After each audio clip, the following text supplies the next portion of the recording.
is this thing on? No, for real, I mean, is it really on? I mean, I've been away for so long that I've forgotten how to use my equipment. But I am back, and this feels weird, and I almost feel like I'm a virgin. I'm just a girl. I don't know what to do. But not really damsel in distress vibes, but the timing for me to come back right now is so apt, and it only makes sense for me to say it's a pinch and a punch for the first of the month. Baby, welcome back to What I Want to Know Is with me, Alto Vise.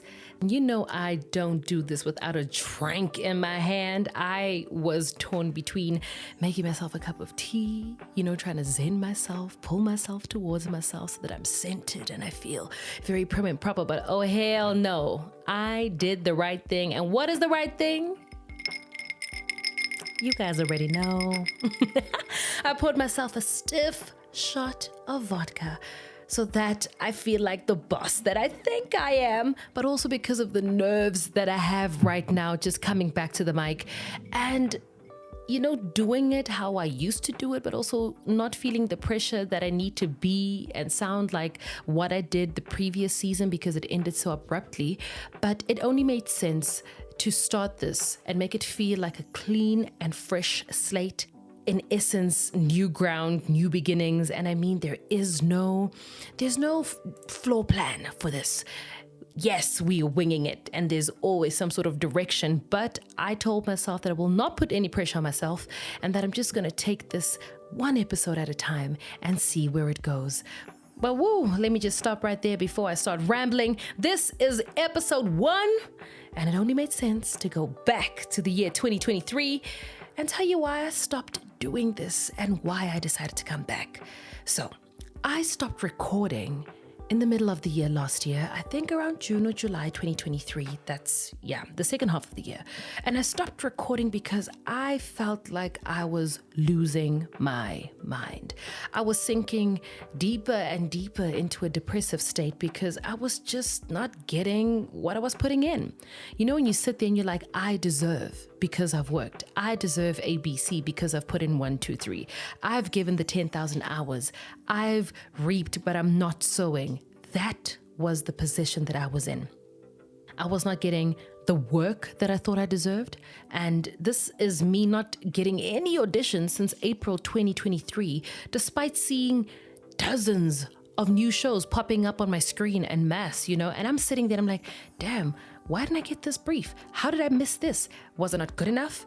Like, what is it about me that made them not want me? And is that the reason why I'm sitting here at home, unemployed and frustrated with what I'm seeing on TV? Not only that, I started gaining weight. Last year was the heaviest I have ever been in my life. And I say that because the weight started to feel so uncomfortable on my booty. But don't get me wrong. I said I wanted a better booty. And I said I wanted bigger boobies.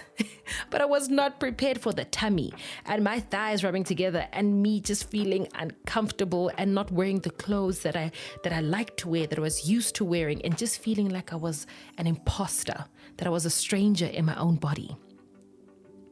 Another thing that kept me away from the mic was that I was not feeling inspired at all. There was nothing in the world, in my circle, in my mind, or in my heart that made me want to create something. I was feeling creatively stifled, and I didn't have the capacity, or rather I didn't want to entertain any new idea, let alone try and flesh out an idea if it did come to my mind. And as a result, I just isolated myself. I stopped talking to friends and family. I wouldn't answer any calls or respond to texts because I didn't feel worthy of having a community that actually cares about me. And sitting here and talking to you, I still am catching up on messages from last year, and I feel so ashamed that I haven't responded, that it has led to me still not responding. And I'm hoping that I can get over this hurdle and just be a better human being, not only to people, but a better human being to myself, because I deserve that. But the biggest curveball that came in 2023 towards the end of the year was just losing family members, just back to back to back, just people dying around me, people dying in my family. If it's not death, it's car accidents. If it's not this, it's close encounters. And feeling like I needed to store my grief for a later stage because I just didn't have the capacity or the time to feel what I was feeling and make sense of it. And it just felt like I was in this loop of grieving and losing and playing catch up and not catching up and starting all over again. It felt like I just could not do it anymore. And then you move through this mess, or is it a patch? Is it a season? I just call it mess, or maybe even the valley, where you feel like you owe it to people to keep your shit together. And the amount of damage that this creates with performing your humanness, or rather performing humanity as opposed to living it, because it's the first time you're experiencing everything. I mean, it's our first time here. It's our first time feeling what we're feeling, doing what we're doing. And there is no manual to this, but for some reason you feel like you suck at it. And you need to remind yourself, or I found myself reminding myself that this is the first time. Yes, we lose people. Yes, there's grief and loss, but you do not grieve the same way. Every loss doesn't feel the same. You are not even the same person that you were yesterday or a month before. So why am I being so hard on myself? And the idea that I even feel like humanity is a performance actually just tires me. It bores me.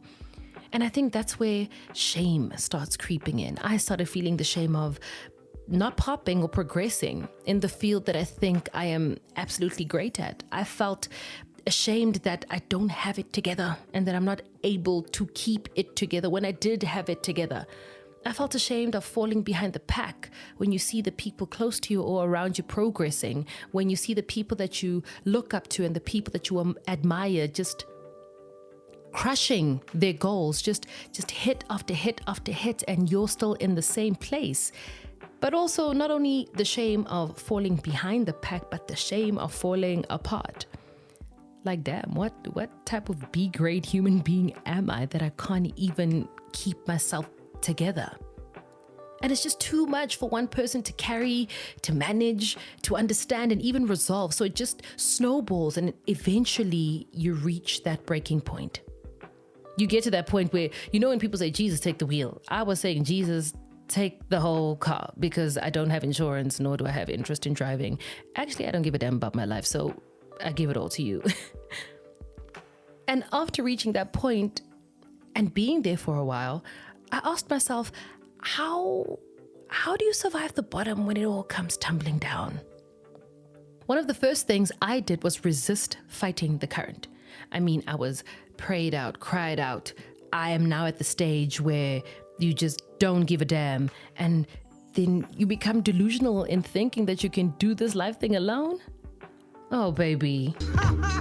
Bless your soul. But jokes aside, it is hard to see what you are fighting when you're swinging and moving around. And that made me realize that the answer to survival is surrender. So much clarity comes from accepting your situation. If not clarity, then at least a different vantage point for you to formulate a strategy on how you're going to make your way back. When you lose your mind and fall apart, get done. Actually, just hurry up, so you can get up and get yourself back together again. And what helped me when that was happening is developing a healthy, sustainable, and attainable comeback plan. Now, what does that even look like? I say pray. If you don't pray, meditate. You include things like eating better, thinking better, forming healthy relationships that don't handle you with kid gloves when you actually need to be held accountable. Another important thing for me was knowing your demons so that they don't repeat themselves. I'm about to turn 33, and I think that I would be disappointed in myself if I handled certain situations the way I did when I was 16, or in my early 20s or late 20s. I've got a different way of thinking, a different school of thinking.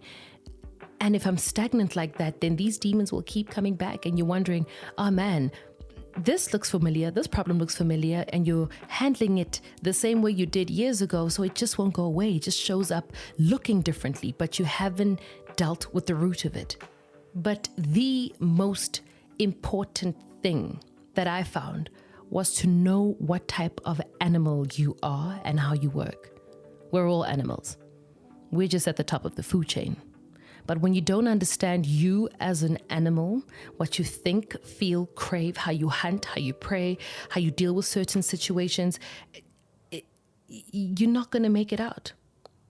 You won't survive this life thing, or you won't live life the way you would ideally like to live it. And if you don't know what type of animal you are and how you work, I then think it's important to know what does not work for you, because that in itself is a building block. And then you just add and subtract as you go along and see what works for you, what doesn't work for you. You as the human being that you are, how you understand life, navigate it, work through it, manage yourself, manage people, and everything that orbits in your world. And then you look at all of this and you rinse and repeat. But at the heart of it, you become malleable. Because when you're stripped so far down, the only thing you can do is patch yourself together again. So you remain malleable. You become like water. You take on the shape of the container that you are placed in. If it needs you to be liquid, then you flow, baby. If it calls for you to be an ice block, that's what you become. If you need to be frozen, shaken, or stirred, you become that.